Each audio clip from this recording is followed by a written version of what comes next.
बिस्मिल्लाहिर्रहमानिर्रहीम गाइस, अस्सलाम वालेकुम। दिस इज़ मिस्टर अला पैंट लर्नर अकेडमी में आपका वेलकम। तो गाइस, जो हमने पहले लेक्चर में स्टार्ट किया था सिंप्लेक्स मेथड, ठीक है, तो वो मैंने आपको सिंप्लेक्स मेथड ब्रीफली अच्छे तरीके से समझा दिया था। आई होप कि आपको समझ आ गई हो। तो उसी सिंप्लेक्स मेथड में जो हमने क्वेश्चन किया था गाइस, वो क्वेश्चन था मैक्सिमाइज़ का। ये वाला क्वेश्चन था मैक्सिमाइज़ का, ठीक है।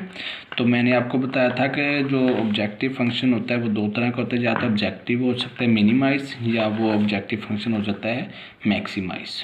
तो जो पहला लेक्चर हमने किया था मैक्सिमाइज़ के बारे में कि मैक्सिमाइज़ की फॉर्म आ जाए, ठीक है, तो हम उसको कैसे करते हैं, तो वो मैंने आपको डिटेल में बता दिया कि अगर मैक्सिमाइज़ का आ जाए तो हम जो हमारे पास ऑब्जेक्टिव रो होती है, हम उन्हें उस ऑब्जेक्टिव रो, ये जो रो होती है ना, इस सारी रो को हमने क्या करना होता है, पॉजिटिव करना होता है। ये सारी रो को पॉजिटिव करना हो तो उसके लिए हम रो ऑपरेशन जो भी करते हैं वो मैंने आपको डिटेल से बताया हुआ है।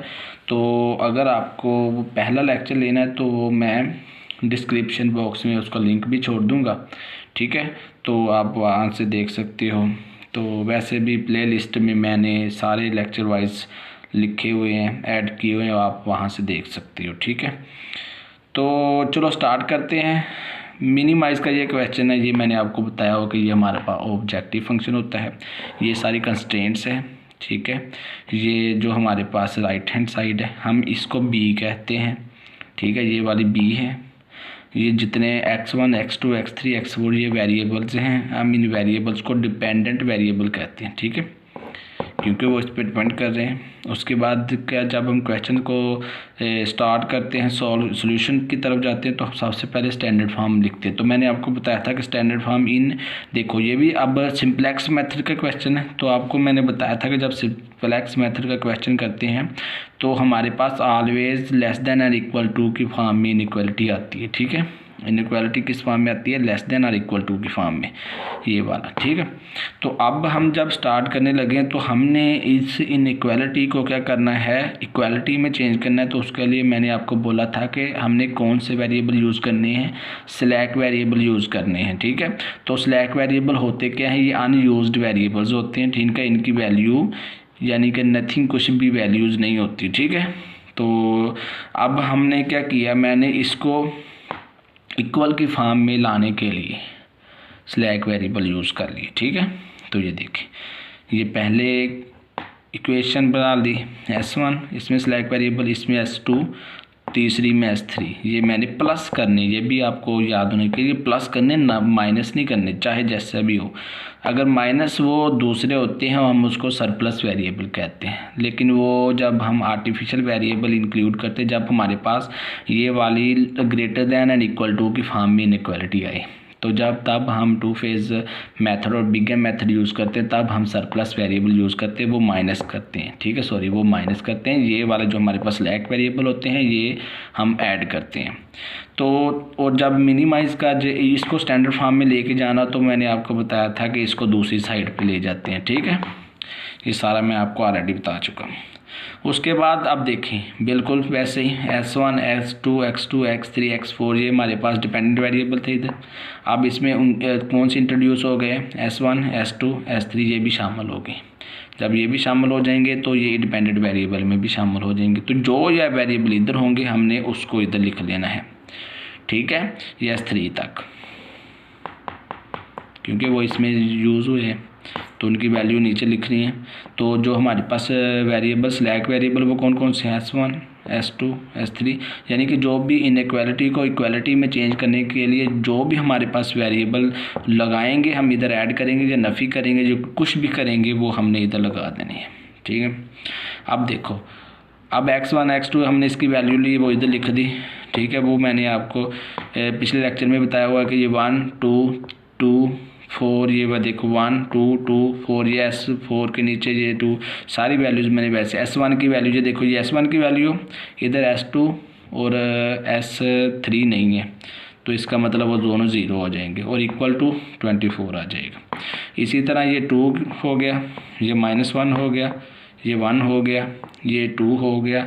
अब देखो इसमें S2 है, तो इसका मतलब S1 और S3 नहीं है, S1 और S3 नहीं है, S2 है, तो इक्वल टू 8 आ जाएगी। इसी तरह तीसरी रो भी लगा देंगे। हम इसको रो 1 कह देते हैं, ठीक है।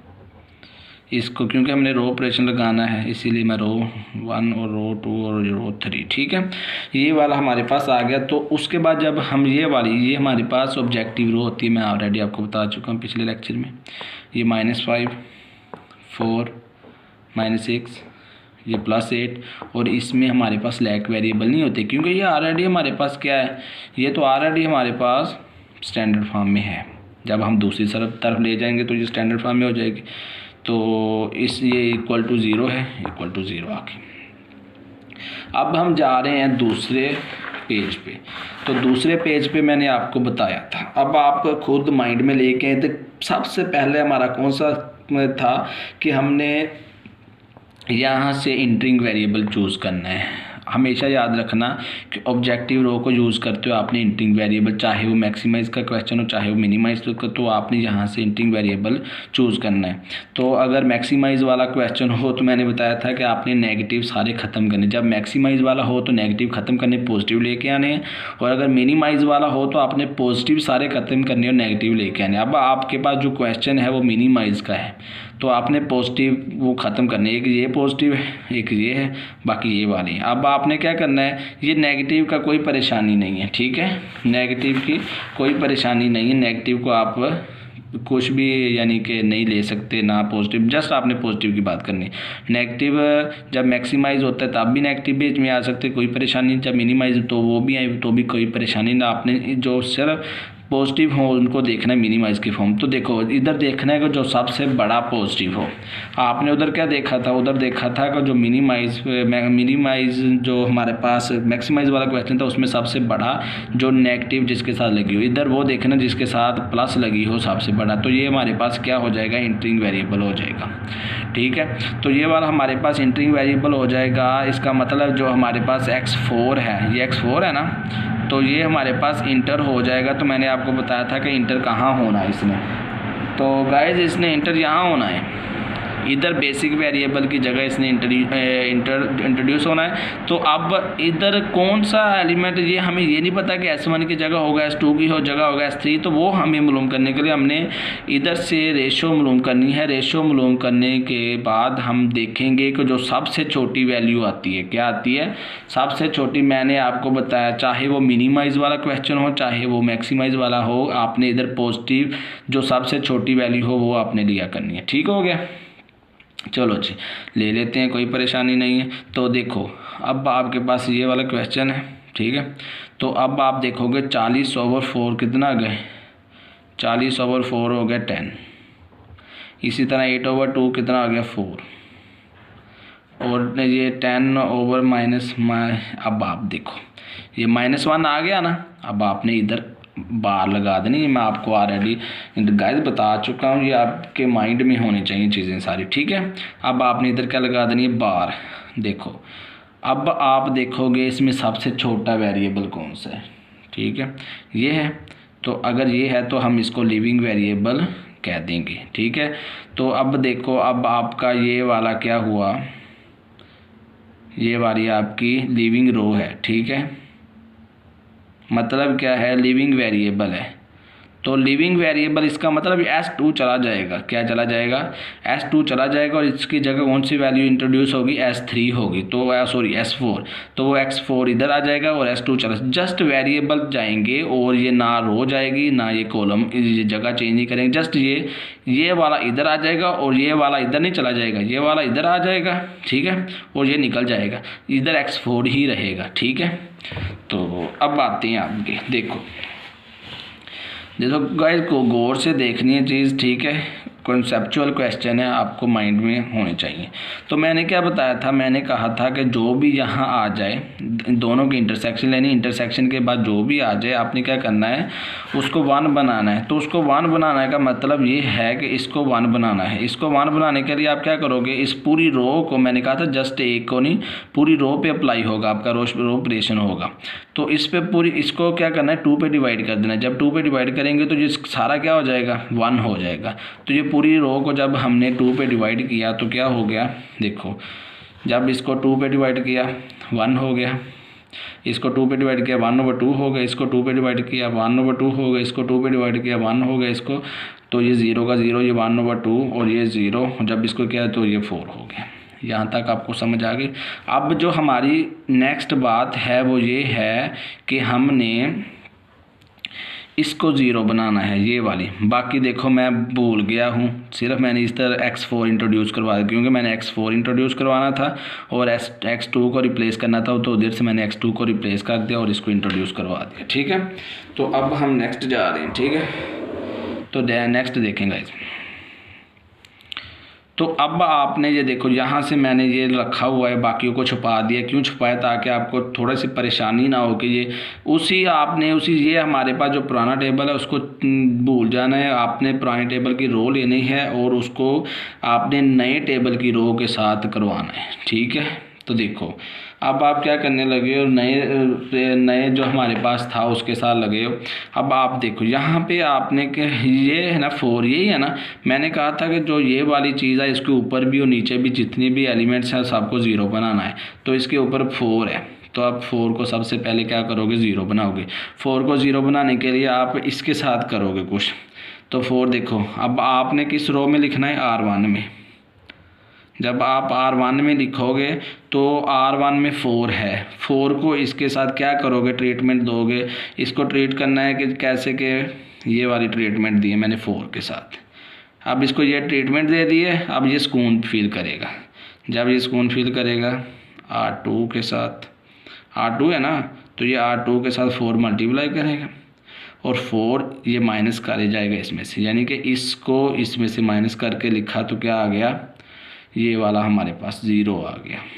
क्या आ गया, 0 आ गया। इसी तरह ये वाला 1 -4 -3 2, ये क्या हो जाएगा -1/2, 2 -1/2 ये क्या हो जाएगा जी, ये हो जाएगा, ये 4 हो जाएगा। ठीक है, और ये 2 के साथ 2 कैंसिल हो जाएगा, -4 हो जाएगा 1/2। ये हमारे पास 2 है और 2 जब इसके साथ 1/2 को मल्टीप्लाई करेंगे तो 2 हो जाएगा। 2 और 2 कितना होता है, ये हमारे पास ये माइनस का 2 हो जाएगा, तो ये 0 हो जाएंगे। ये 0 मैंने कर दिया है और 1, और ये क्या हो जाएगा 1। इसी तरह ये 0 को इधर 1/2 मल्टीप्लाई 4 तो कितना आ जाएगा -2, क्योंकि माइनस के साथ आपने मल्टीप्लाई कर माइनस, तो इधर क्या आ जाएगा -2। ऊपर तो 0 है, 0 और ये इसके साथ मल्टीप्लाई तो ये भी 0 आ जाएगा। जब ये 40 है, 40 को इधर 4 के साथ मैंने 4 को मल्टीप्लाई किया 16, तो अब R1 कितना है 40 -16 कितना आ गया 24। ठीक है, समझ आ रही है ना। अब आपके पास ये हो गया 0। अब आपने नीचे वाली रो को 0 करना है। ठीक है, अब आपने इस रो को भी 0 करना है। अब इस रो को 0 करने लगे तो इधर क्या लिखना है, इधर ये आपने S1 नहीं लिखना है, ये रो नहीं चेंज करनी, ये मैं ऐसे ना, ये रो नहीं आपने चेंज करनी, S1 और नीचे भी S2 आ जाएगा। ठीक है, अब आपने इस रो को क्या करना है, यहाँ इसको 0 करना है। इसको 0 करने के लिए ट्रीटमेंट किसके साथ देनी है जी, इसको इसके साथ ट्रीटमेंट दें। अब आपने ये लिया, इसको आपने इसके साथ ट्रीट किया, जब आपने इसको इसके साथ ट्रीट करना है तो ये देखो ये नेगेटिव है, ये वाली जो पहले आपने बनाई थी ये इधर पॉजिटिव। जस्ट इसको देखना है यहाँ पे, आपको यहाँ से पता चलेगा कि क्योंकि आपने इसको 0 बनाना है तो इधर x4 की जगह क्या है 1 है। ठीक है, क्योंकि आपने इसको 1 बनाया है, तो अब आप इसको नेगेटिव करोगे, क्या करोगे, सॉरी ये नेगेटिव है तो इसको आप पॉजिटिव कर दोगे। तो R3 में लिखना है, या 3 है -R2। जब माइनस करेंगे तो ये 2 हो जाएगा, इसका मतलब ये प्लस करेंगे, जब प्लस करेंगे तो ये प्लस क्या हो जाएंगे 0 हो जाएगा, ये 0 हो गया। ठीक है, तो बाकी मैं इधर लिख रहा हूँ, बाकी आपने रो ऑपरेशन इसके हिसाब से लगा देना है। ठीक है, ये -5/2 हो जाएगा, ये 3/2 हो जाएगा, तो ये भी 0 हो जाएगा, ये 1/2 हो जाएगा और ये वाला 1 हो जाएगा और ये 14 हो जाएगा। ठीक है, ये वाला आपने इधर से देख लेना है। तो जब आप इस पे लगाओगे अब आपको समझ आ गई होगी शायद। तो अब आप इस पे जी पे आ जाओगे। तो देखो जी पे क्या है, 8 है। तो जब आप 8 को इसके साथ करोगे, इसी रो के साथ, ये वाला इसी रो के साथ जब आप उसको अप्लाई करोगे तो क्या आएगा, देखो ये 8 है प्लस का, ये 1 है। अब 1 को मल्टीप्लाई करना है ना, R4 में आपने लिखना है, ठीक है, R4 में लिखना है। तो आपने क्या कर देना है, -8 R2 कर देना है, ठीक है। यानी कि R2 को 8 के साथ, इसको इस सारे को 8 2 के साथ मल्टीप्लाई कर देना, इसमें से माइनस कर देना है, तो आपके पास आंसर आ जाएगा, ठीक है। ये -13 आ जाएगा, 8 आ जाएगा, -10 आ जाएगा, तो ये 0 आ जाएगा, ये भी 0 आ जाएगा, ये -4 आ जाएगा, ये 0 आ जाएगा, ठीक है। और ये वाला कितना आ जाएगा, ये -32 आ जाएगा। अब देखो, अब आपने देखना है कि मिनिमाइज़ की फॉर्म में क्या आना चाहिए, नीचे सारे नेगेटिव है, ये भी नेगेटिव हो, ये भी नेगेटिव, अब ये रह गए, अब ये पॉजिटिव है। अब इसको फिर आपने इंटरिंग वेरिएबल के तौर पे यूज़ कर लेना, इंटरिंग वेरिएबल। अब आपने ये सारी रो ले लेनी है, ये कॉलम हो गया, ये एक कॉलम हो गया। अब आपने इसी कॉलम को लेके चलना है और इसी के साथ ये रेशो मालूम करनी है, ठीक हो गया। और ये आपके पास b की वैल्यू 24/4 कितने हो गए, ये आपके पास 6 हो गए, ठीक है। इसी तरह ये नेगेटिव है तो ये भी बाहर आ जाएगा, ये भी नेगेटिव है तो ये भी बाहर आ जाएगा। अब आपके पास जस्ट ये वाला है तो यही लिविंग वेरिएबल होगा, तो आपने ये वाली रो ले लेनी है, ठीक है। ये देखो ये वाली रो ले लिया। अब आपने इसी रो को लेके ये वाला अब कॉमन आ गया दोनों में, ठीक है। तो जो चीज़ दोनों में कॉमन आ जाए, आपने इसको क्या कर देना है, इसको 1 बनाना है, ठीक है। तो इसको 1 बनाना है, तो देखो इसी को बिल्कुल सेम मैं लेके जा रहा हूँ। तो जब इसको 1 बनाना है तो आप क्या करोगे, 1/4 से इसको मल्टीप्लाई करोगे। 1/4 को किसको, R1 को 1/4 से मल्टीप्लाई करोगे। पहला आप भूल जाओ पेज, ठीक है। तो अब जब आप R1 को 1/4 से मल्टीप्लाई करोगे तो ये क्या हो जाएगा, -3/4, पहला ये वाला, तो ये आ जाएगा -3/4, ठीक है। तो ये क्या हो जाएगा, 1 हो जाएगा, ये क्या हो जाएगा 0, आगे वाला भी 0, ये 1 कितना हो जाएगा 4, और ये -2 क्या हो जाएगा 1/2, ठीक है। तो ये 0 हो जाएगा, तो जब इसको 4 के साथ मल्टीप्लाई करोगे तो ये 6 आ जाएगा, ठीक हो गया। तो इसी तरह अब आपने क्या करना है, इसके नीचे वाली 0 करनी है। जब इसके नीचे वाली 0 करोगे तो R2 में आपने लिखना है, ठीक है। तो अब आप इसको मल्टीप्लाई करोगे 1/2 से, तो इधर माइनस है तो आप इधर प्लस कर दोगे, +1/2 R2, ठीक है। तो अब आपने ये देखो एक और बात, लिविंग वेरिएबल कौन सा था, S1 और इंटरिंग X2। तो ये हमारे पास पीछे क्या था, पिछले ये S1 था, ये S1 है, ठीक हो गया। और जो हमने अब लिविंग वेरिएबल किया है ये वाला, ठीक है। तो अब इसको हमने रिप्लेस कर देना है किसके साथ, X2 के साथ। इसका मतलब ये क्या हो जाएगा, X2 हो जाएगा, ठीक है। तो ये हमारे पास X4 है और ये वाला हमारे पास S2 है, ठीक है। जब हमने इसको अब इसको क्या करना है, 0 बनाना है। जो भी नीचे वाली सारी जो भी हमारे पास की कॉलम की एलिमेंट आएगा, उसके नीचे वाली सारी एलिमेंट या ऊपर वाले सारे एलिमेंट हमने उसको क्या करना होता है, 0 बनाना होता है। जब इसको अपडेट करेंगे तो ये आ जाएगा हमारे पास 5/8, ठीक है। ये 0 आ जाएगा, मैं डायरेक्ट लिख रहा हूँ, आप इस पर ऑपरेशन लगा लेना, ठीक है। मैंने आपको, अगर आपको समझ नहीं लगी तो दोबारा बता दीजिएगा, मैं आपको समझा दूंगा, ठीक है। तो ये 0 हो जाएगा, तो ये 7 हो जाएगा। इसी तरह अब आपने क्या करना है, इसी को भी क्या करना है, ये -5/2, इसको भी आपने 0, तो इसको भी इसके साथ ऑपरेट करना है, ठीक है। जब -5/2 तो आपने किस रो में लिखना है, R3 में लिखना है। तो अब ये क्या कर रहा है, माइनस कर रहा है, तो आपने इधर प्लस कर देना है, किसको, 5/2 के साथ इसको मल्टीप्लाई कर देना है, किसको, इसको। जब इसको 5/2 के साथ मल्टीप्लाई करेंगे और इसमें से माइनस कर देंगे तो क्या हो जाएगा, 0 आ जाएगा इस इधर R2 को, ठीक हो गया। तो इधर क्या आएगा, ये आपने सबसे पहले इसको करना होता है, ये वाली रो को, ये 0 आ जाएगा। तो ये क्या हो जाएगा, ये हमारे पास 25/8 हो जाएगा जब उसके साथ अप्लाई करेंगे। तो ये क्या हो जाएगा 3/2, तो ये हो जाएगा 0, ये 5/2 8, ये -3/4 हो जाएगा, और ये 1 हो जाएगा, और ये 29 हो जाएगा। ठीक है, अब आपने इसकी तरफ इसको भी 0 बनाना है। अब देखो, अब आप R4 में लिखोगे तो ये प्लस कर रहा है तो इधर माइनस कर दोगे। तो अब आपने इसके साथ जब इसको मल्टीप्लाई करोगे 8 को R1 के साथ, सॉरी इधर R1 था, तो ये भी R1 होगा, तो ये भी R1। ठीक है, 1/2 को आपने R1 के साथ मल्टीप्लाई करना है। तो देखो, तो अब आपने क्या करना है, इधर 0 करना है। जब 8 को इसके साथ 8 मल्टीप्लाई किया ना, तो 8 को इसमें से माइनस कर दिया, तो इधर क्या आ जाएगा 0 आ जाएगा। देखो, ठीक है। तो इसी तरह इसको 8 को मल्टीप्लाई करना है, ये प्लस हो जाएगा क्योंकि माइनस से हमने मल्टीप्लाई, ये प्लस हो जाएगा। तो -13 प्लस 3 को 8 के साथ मल्टीप्लाई किया तो 24/4, तो इसको मल्टीप्लाई करने से जब हमारा आंसर आएगा वो आएगा -7। ठीक है, तो इसी तरह -10 और ये वाला क्या हो जाएगा 0, कितना इधर आ गया -10। ठीक हो गया, ये 0 और ये भी 0, ये 0 और ये जब इसको -8 के साथ मल्टीप्लाई किया तो ये क्या हो जाएगा, ये हो जाएगा -2। ठीक हो गया, और ये -4 है, जब इसको -8 के साथ मल्टीप्लाई किया जाएगा तो ये क्या हो जाएगा ये हो जाएगा -1 माइनस प्लस, ये हो जाएगा 0, तो वो -4 वाला नीचे आ जाएगा।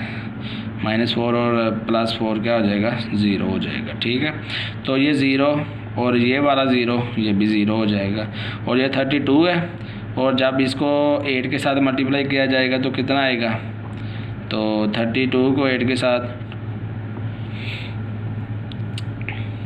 48 माइनस का 48 और 32 कितना होता है -80। अब आप देखो, अब कोई पॉजिटिव बचा है कोई भी, इस 0 को छोड़ के, -7 -10 -2, ये भी माइनस, ये अब आपके पास आपका ऑप्टिमल सोल्यूशन ये वाला आ गया 80। ठीक है, ये आपके पास ऑप्टिमल। अब आप वेरिफिकेशन भी कर लो भाई, वेरिफिकेशन कर लो क्या आपके पास आंसर ठीक आया है या नहीं। तो सबसे पहले वेरिफिकेशन के लिए मैंने आपको बताया था कि आपने क्या करना है, मिनिमाइज़ वाला ये जो ऑब्जेक्टिव फंक्शन है ये आपने इधर कॉपी कर देना है। अब आपने क्या किया, इधर कॉपी कर लिया, ए minimize g is equal to 5x1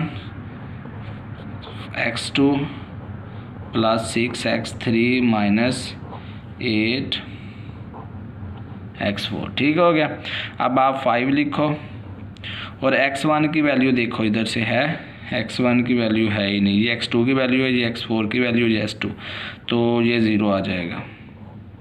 -4 x2 की वैल्यू क्या है, x2 की वैल्यू 6, तो ये 6 आ जाएगा।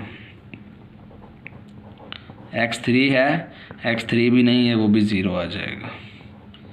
-x4 है, x4 की वैल्यू 7 है। ठीक है, तो ये 0 हो जाएगा, -24 हो जाएगा, ये भी 0 हो जाएगा, और 8 को 7 के साथ क्या है तो ये हो जाएगा 56, तो -24 और -20 से 56, तो ये दोनों कितने हो जाएंगे -80। तो ये मिनिमाइज वाले में आ गया आपका आंसर। आई होप कि आपको समझ आ गई होगी। देखें आपका आंसर बिल्कुल सेम है, ये -80 है, तो इधर भी आपका -80 आ गया। तो आई होप कि आपको भी इस सिंप्लेक्स मेथड के पूरे क्वेश्चन की समझ आ गई होगी कि सिंप्लेक्स मेथड हमारा 2 तरह का होता है, मिनिमाइज़ का, मैक्सिमाइज़ का। मिनिमाइज़ हो तो कैसे करते हैं, मैक्सिमाइज़ हो तो कैसे करते हैं, दोनों तरीक़ों से मैंने आपको ब्रीफली समझा दिया है। फिर भी अगर आपको समझ नहीं आई तो कमेंट बॉक्स में ज़रूर मुझे बताइएगा आपको मेरा लेक्चर कैसा लगा, मेरी वीडियो कैसे लगी। कमेंट बॉक्स में अपनी राय का इजहार ज़रूर कीजिएगा।